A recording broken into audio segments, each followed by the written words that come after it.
Hi, my name is Li Theng. My friends call me Justin. Okay, and I will talk about the introduction of Tadao Ando and the concepts and also the inspiration of his work. Tadao Ando was born in September 13 in 1941 in Osaka, Japan. He is one of the famous architects in Japan, and his approach to architecture and landscape was categorized as criticism regionalism. He was a mediocre student, then became a professional boxer at the age of 17. When he went to Bangkok for the boxing matches, he was attracted to the Buddhist temples in Bangkok. Then he started to observe the building designs by traveling himself to different countries. He is also a self-taught architect and never had a proper training before. And his first achievement was the Azuma house, and he also received the Architectural Institute of Japan's annual award in 1979. His first interest in architecture was through a book of Le Corbusier sketches during the age of 15. Among his influences were Louis Kahn, Ludwig Mies van der Rohe, Le Corbusier, and Frank Lloyd Wright. And he also visited a lot of temples, such as shrines and tea house in Koita, Nara. Tadao Ando do not have any process of design. Everything has to be hand-drawn, and including his concrete wall in his buildings is also mixed by his own hand. He doesn't believe in systematization and also modernization. Besides that, his building delivers strong engagement of natural elements such as sun, wind, and also rain. Other than that, Ando often used a smooth concrete wall which crafted with his own signature shuttering. Austere, yet simple composition of basic geometric shapes, and emptiness surroundings and the lights enriches within the space of Ando's buildings. It is also the most important controlling factors in his works.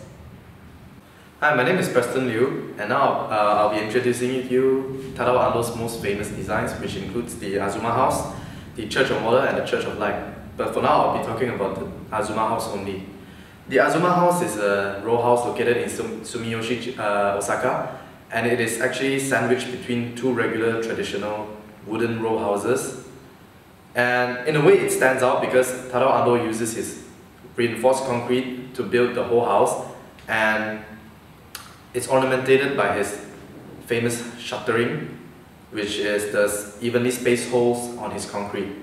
And then the house is actually built to fulfill the spatial needs of the families, which includes the bedroom, the toilet, and the kitchen, and the entrance basically.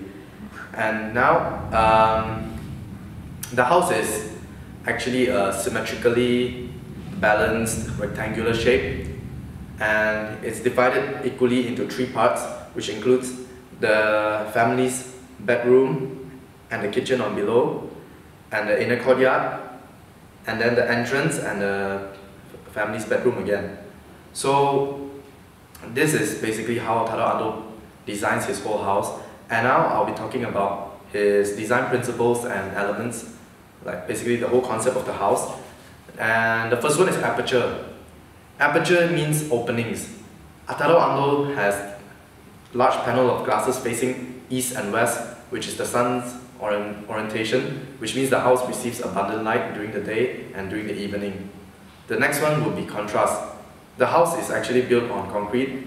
It sets the house apart from the other traditional houses because it's built from wood. And then next is emphasis. The whole house is emphasized on the courtyard because it's the place where it receives the most light, and then the most shadows will be the spatial parts of the house, which is the family's bedroom and the kitchen. And then directional, which means the circulation is very direct. One way in, one way up, one way out. And then privacy. Privacy is the feeling you get when you enter the house, because the house doesn't really have large glasses on the outside. It only has the large panels on the inside, which gives the house lightings. And then accessibility, which means the house is accessible everywhere because there's a middle. The house basically is centralized. And then isolation, when you get into the house, it actually isolates you from the outside, yet the inner courtyard connects you to the outer environment. And then basically Tadao Ando's design is all about the solid and void, the architectural play of light and wind, and then he's like a builder for humanity. Yeah, thank you.